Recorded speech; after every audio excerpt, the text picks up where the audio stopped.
উচ্চ মাধ্যমিক 2025 প্রস্তুতির জন্য তোমরা অনেকে এবিটিএ টেস্ট পেপার 2024-25 এটাকে ধরে প্র্যাকটিস করছো। তো এখান থেকে আমরা ইংরেজি একটা মডেল পেজ আলোচনা করব। আগে আমরা দেখে নেব ইংরেজি কোন কোন পেজে আছে। ইংরেজির পেজ নাম্বারগুলো এখানে দেওয়া আছে। আজকে আমরা আলোচনা করব পেজ নাম্বার 87 87। এর আগের যে কটা মডেল পেজ আছে সবকটা আলোচনা ভিডিও আমার চ্যানেলে আপলোড করা হয়ে গেছে। প্লেলিস্টকে ক্লিক করো এবং সেখান থেকে ক্লাস 12 এর ভিডিও বার করো, সেগুলো পেয়ে যাবে। আজকে আমরা পেজ নাম্বার 87 আলোচনা করব।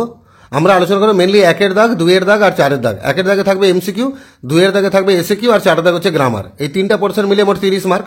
আমাদের লক্ষ্য হচ্ছে 30 নম্বরের মধ্যে 30 এ 30 স্কোর করা, যেমনটা তোমরা থাম্বনেলে দেখলে। তো আমরা আলোচনায় যাচ্ছি পেজ নাম্বার 87। আমরা 87 পেজে এসে গেছি। 1 এর দাগটা হচ্ছে এমসিকিউর দাগ।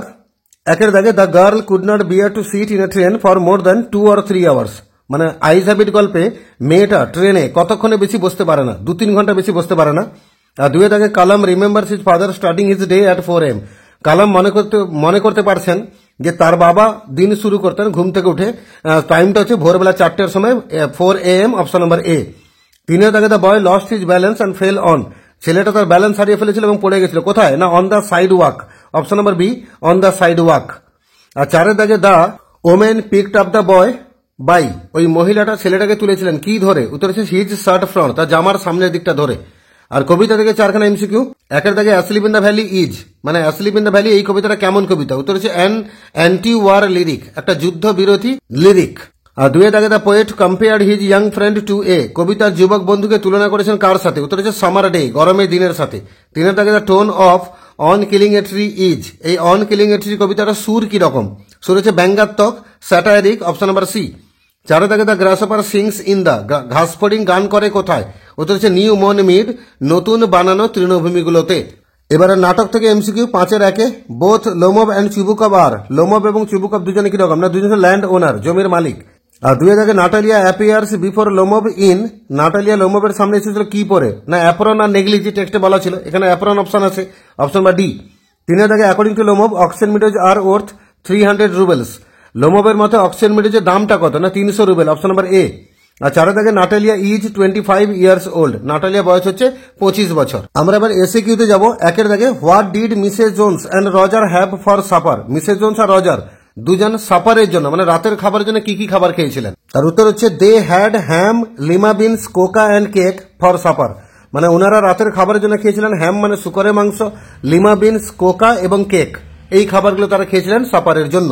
2 এর দাগে আছে what was Mrs Jones carrying with her. Mrs Jones তার সঙ্গে যখন বয়ে নিয়ে যাচ্ছিলেন কি বই ছিলেন? একটা বড় ব্যাগ ছিল, সঙ্গে লম্বা হাতল ছিল, তাই না? Mrs Jones was carrying a large purse with a long strap. তিনি একটা বড় পার্স বইছিলেন, তার লম্বা হাতল ছিল। 3 এর দাগে with what did people wait for Kalam's father outside the mosque. মসজিদের বাইরে লোকেরা কালামের বাবার জন্য অপেক্ষা করতো, কিন্তু হাতে কি নিয়ে? পিপল ওয়েটেড উইথ বলস of water in hand outside the মস্ক। লোকেরা জল বাটি হাতে করে অপেক্ষা করত মসজিদের বাইরে। 4 এর দাগে what did the tsar promise to the bearded man. রাজা ওই দাড়িওয়ালা লোকটাকে কি প্রমিস করেছিলেন? The tsar promise the bearded man to restore his property. রাজা প্রমিস করেছিলেন ওই দাড়িওয়ালা লোকটাকে তার সম্পত্তি ফিরিয়ে দেবেন। আর 5 এর দাগে having taken leave of the wounded man where did the tsar go and what did he do.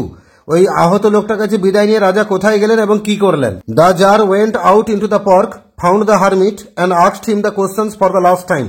রাজা বাইরে বারান্দায় গেলেন, হারমিটকে খুঁজলেন, দেখতে পেলেন এবং তাকে শেষবারের মতো প্রশ্নগুলো আবার জিজ্ঞেস করলেন। 6 এর দাগে what was Kalam's father opinion about the relevance of prayer. Prayer বা নামাজ এর গুরুত্বটা কি, এই নিয়ে কালামের বাবার কি মতামত? Prayer makes possible a communion of the spirits between people.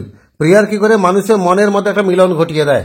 7 এর দাগে what mistake did the narrator make in bond story the eyes have it. Ruskin বন্ডে লেখা গল্প দি আইজ হ্যাবিট, এখানে লেখক কি ভুলটা করেছিলেন? The narrator made a mistake by asking a wrong question what was looking outside. বক্তা ভুল করেছিলেন, একটা ভুল প্রশ্ন জিজ্ঞেস করেছিলেন। তিনি মেয়েটাকে জিজ্ঞেস করে ফেলেছিলেন জানলার বাইরে কি দেখা যাচ্ছে। 8 এর দাগে what bold remark did the narrator make about the girl's face. মেয়েটার মুখটাকে নিয়ে লেখক একটা সাহসী মন্তব্য করেছিলেন। কি মন্তব্য করেছিলেন? The narrator remark that the girl had an interesting face. লেখক মন্তব্য করেছিলেন যে মেয়েটার আছে একটা সুন্দর আকর্ষণীয় মুখ। এবারে কবিতা থেকে এসে কিউ। 9 এর দাগে what does the earth cave refer to in the Gieve Patel's poem. Gieve প্যাটেলের লেখা কবিতা অন কিলিং এ ট্রি, সেখানে আর্থ কেভ বলতে কি বোঝানো হয়েছে? উত্তর হচ্ছে when a root is pulled out a gaping hole is created on the surface of earth, this is called earth cave. যখন এটা মূলকে উপড়ানো হয় তখন মাটির উপরিভাগে একটা গর্তের সৃষ্টি হয়, তাকেই বলে আর্থ কেভ। 10 দাগে in which form is the poem on killing a tree written, এই অন কিলিং এ ট্রি কবিতাটা কোন ফর্মে লেখা? তাহলে on killing a tree is a free verse. On killing a tree কবিতা একটা ফ্রি ভার্স। ফ্রি ভার্স কাদেরকে বলে? না, যে সমস্ত কবিতার মধ্যে কোনো ছন্দ থাকে না, মুক্ত ছন্দের কবিতা, তাকে বলে ফ্রি ভার্স। 11 দাগে how does the soldier lie, সৈন্যটা শুয়েছিল কিভাবে? The soldier lies with open mouth and with one hand on breast, সৈন্যটা শুয়েছিল মুখটা হাঁ করে, তার একটা হাত বুকের উপরে রাখা ছিল। 12 দাগে what is refer to as the eye of heaven, eye of heaven কাকে বলা হয়েছে? তাহলে the eye of heaven refers to the sun, eye of heaven বলতে সূর্যকে বলা হয়েছে। আর 13 দাগে what is meant by summer's lease hath all too shorted it, এই summer's lease hath all too shorted it, এই কথার মানে কি?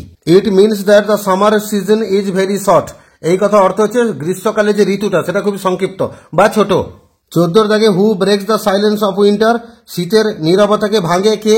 The cricket breaks the silence of winter evening, ঝিঝি পোকা ভাঙে শীতের সন্ধ্যার নীরবতা। 15 দাগে who takes the lead in summer luxury, গরমকালে গানের দায়িত্বটা কে গ্রহণ করে? Grasshopper takes the lead in summer luxury, ঘাস ফড়িং গানের দায়িত্বটা গ্রহণ করে গরমকালে। আর 16 দাগে how is the smile of the dead soldier, এটা ইন হয়ে গেছে, ইজ হবে, তো সে মৃত সৈন্যের হাসিটা কিরকম? উত্তর হবে the soldier smile was gentle innocent and without Gill, ওই সৈন্যটা হাসি ছিল ভদ্র, নিষ্পাপ এবং তাতে কোনো ছলনা বা অভিনয় নেই।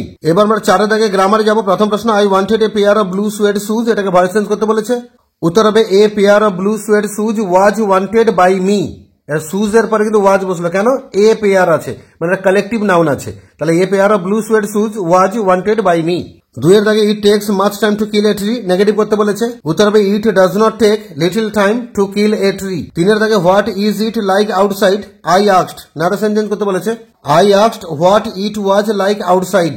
4 দাগে my mother's lineage was the more distinguished than that of my father's, এটাকে পজিটিভ ডিগ্রি করতে বলেছে। My father's lineage was not so distinguished as my mother's.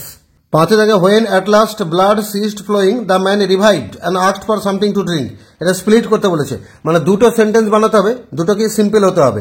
উত্তর হবে at last the blood ceased flowing একটা বাক্য, আর after reviving the man asked for something to drink, এটা second বাক্য। আর 6 দাগে the poetry of earth is ceasing never, এটাকে হাঁ বাচক করতে বলেছে, পৃথিবীর গান কখনো বন্ধ হয় না, তার মানে কি? সদা সর্বদা বেঁচে থাকে, জীবিত থাকে, তাহলে the poetry of earth is always alive. 4 B দাগে আর্টিকেল প্রিপোজিশন 6টা শূন্যস্থান আছে, আমি উত্তর সহ বাক্যগুলো পড়ে দিচ্ছি, শুনে নাও। My parents were widely regarded as an ideal couple, my mother's lineage was the more distinguished, one of her forebears having been bestowed the title of Bahadur by the British, তাহলে উত্তরগুলো দাঁড়ালো অ্যান, দ্য, অফ, বাই। আর 4 C দাগে common error, একটা শব্দ ভুল থাকবে, ভুলটাকে ঠিক করতে হবে। I don't remember he said sounding puzzled, এখানে পাজলিং হবে না, সঠিক শব্দ হবে পাজলড। তো এইভাবে 87 পেজে যে ইংরেজিটা ছিল তার আমরা 1 দাগ, 2 দাগ এবং তার সঙ্গে 4 দাগটা আলোচনা করলাম। এই 3টা দাগ স্কোরিং হয়, একটু মন দিয়ে ভিডিওগুলো দেখবে। এর পরের যে কটা মডেল আছে সবকটা মডেল ভিডিও আপলোড হয়ে যাবে। যারা নতুন আছো চ্যানেলটাকে সাবস্ক্রাইব করে রাখো, পরে ভিডিওগুলো আপলোড হওয়ার সাথে সাথে তোমাদের কাছে পৌঁছে যাবে।